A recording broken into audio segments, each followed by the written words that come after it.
All right, at some point in the future, we are going to have a test with some fraction problems on them. I'm going to go over those problems, some today, some a little bit later, so that you can see what problems are going to be on the test. You're going to use your journal to write down the problems that are on the test. You will be allowed to use your journal on the test. You will not be allowed to use the computer on the test. So my advice is, as I'm going through this, to keep up with and write down the problems. Okay.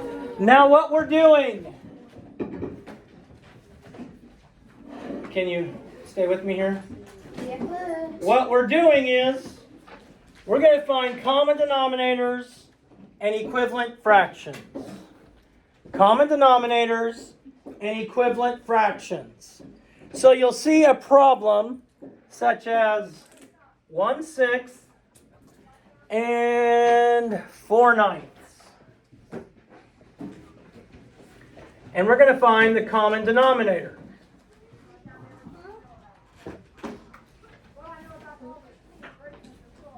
We're going to find the common denominator for 1/6 and 4/9.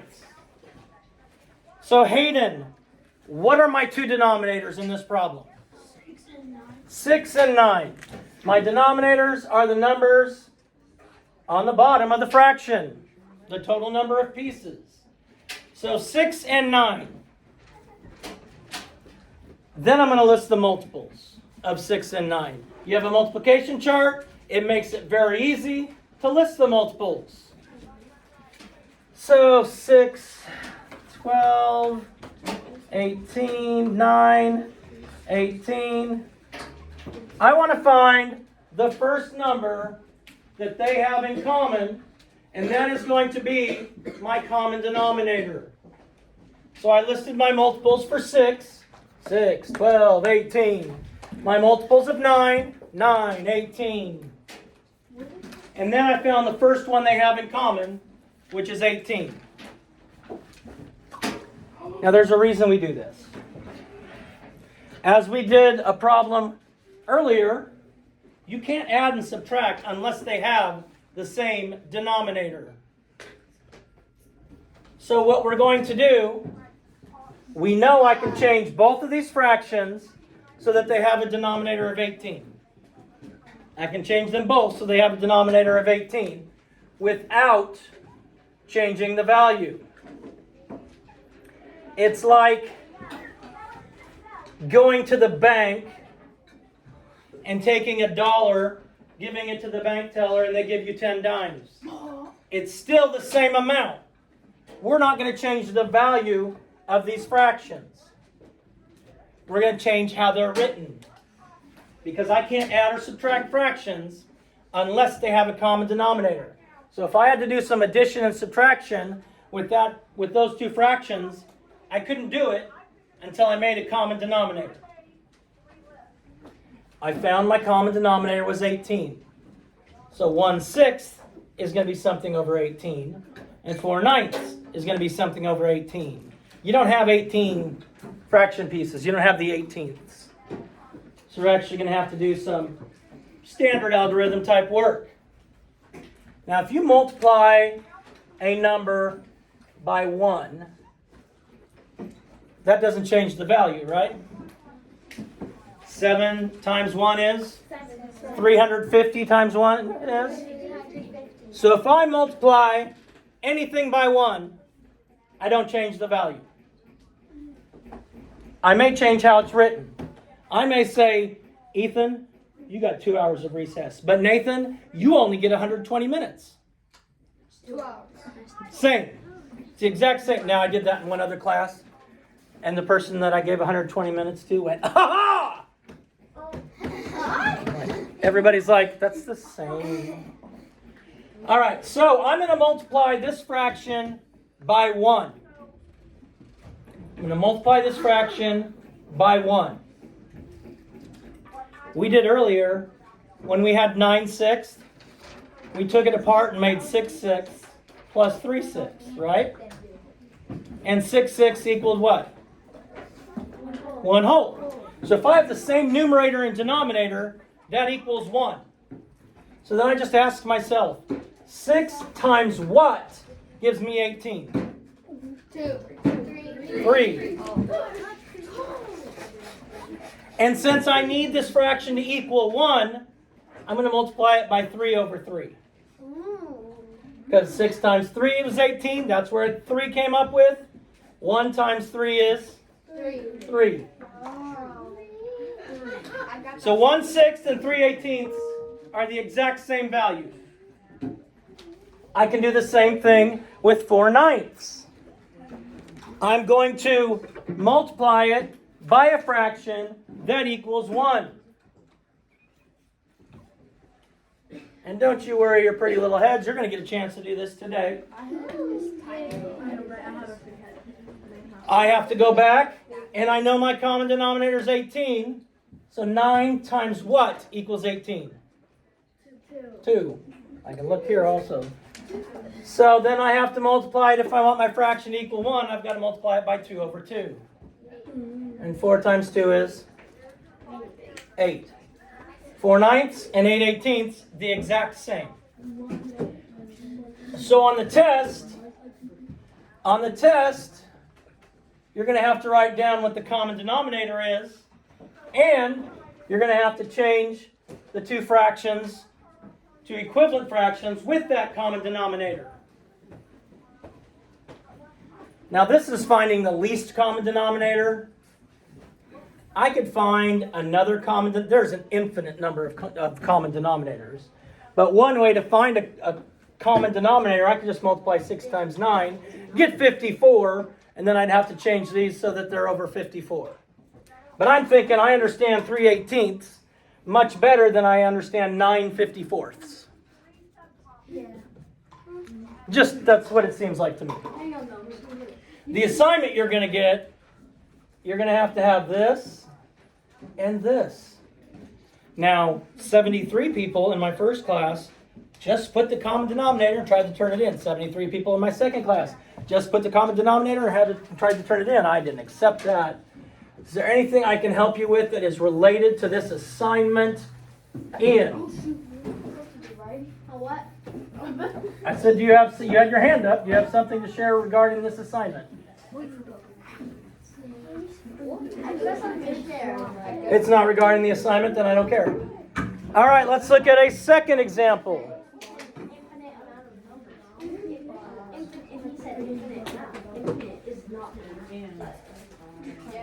I said there's an infinite amount of numbers. That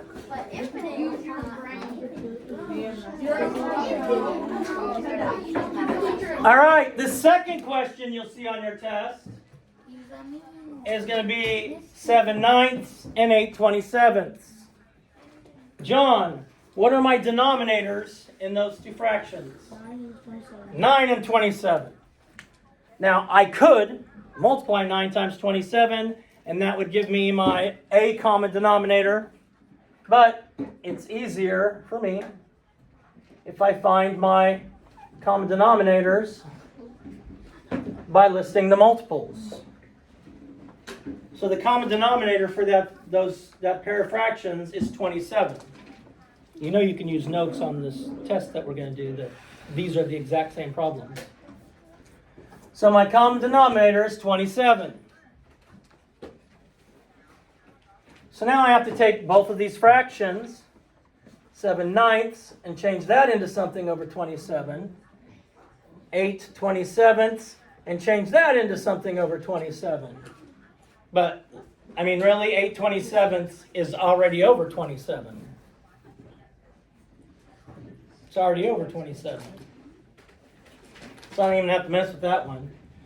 Now, again, I got to multiply by a fraction that equals 1. 9 times what gave me 27? 3. So I need to multiply it by 3 over 3. Since 9 times 3 was 27, then I multiply my numerator by 3. 7 times 3 is? 7 times 3. 7 times 3. 21.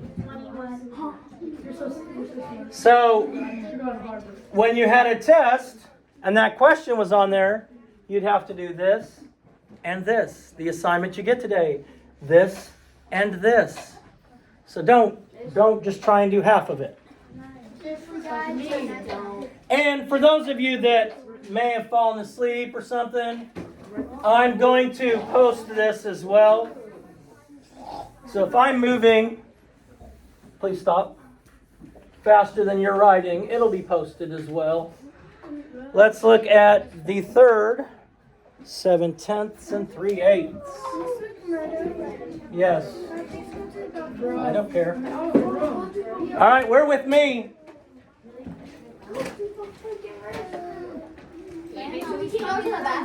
I need you with me. Okay?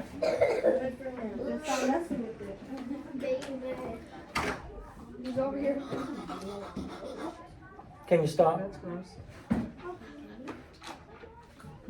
Sloan, what are my denominators in these two fractions? 10 and 8. 10 and 8. And I'm going to go through, I'm going to list them. Now, if I had a multiplication chart, I could just look at my row that starts with 8, my row that starts with 10, and I could find the first number that appeared in both. 10, 20, 30, 40, 16, 24, 32, 40. My least common denominator is 40. Then I change 7/10 into something over 40. I change 3/8 into something over 40.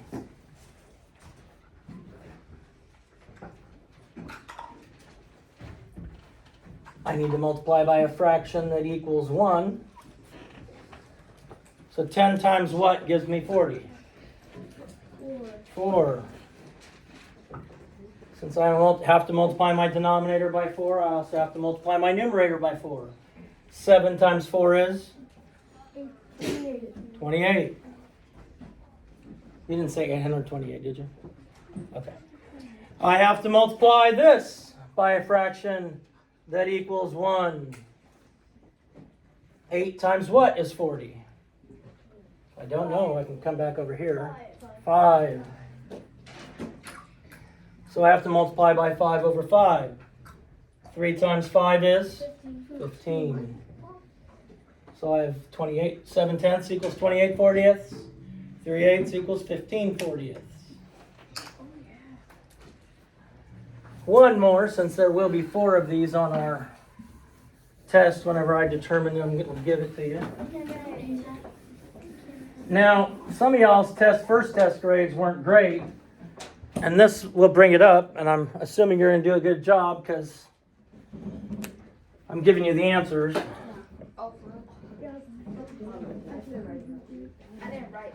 Riker, my two denominators are 3 and 11.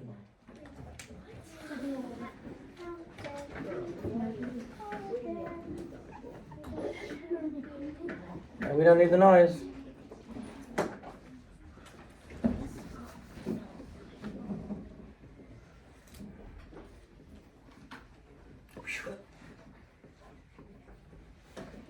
Oh, let's see, 11, 22, 33. My common denominator is 33. My common denominator is 33. The least common denominator is 33.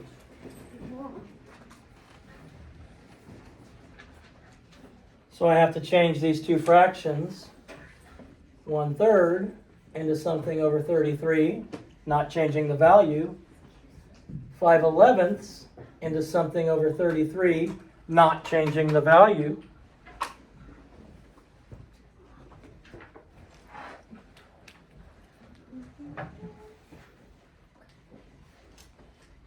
So I need to multiply by a fraction that equals 1. What did I multiply by 3 to get 33? 11. So 1 times 11 is? 11.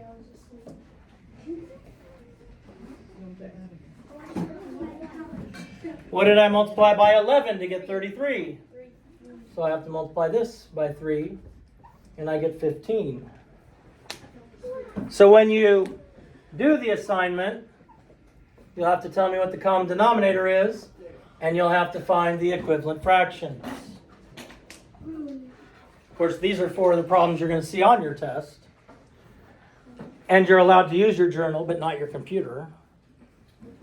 And if you wrote this stuff down, it should make it easy for you. If you didn't, I am going to post it on Google Classroom, and you'll be able to go through it and do it at that time as well.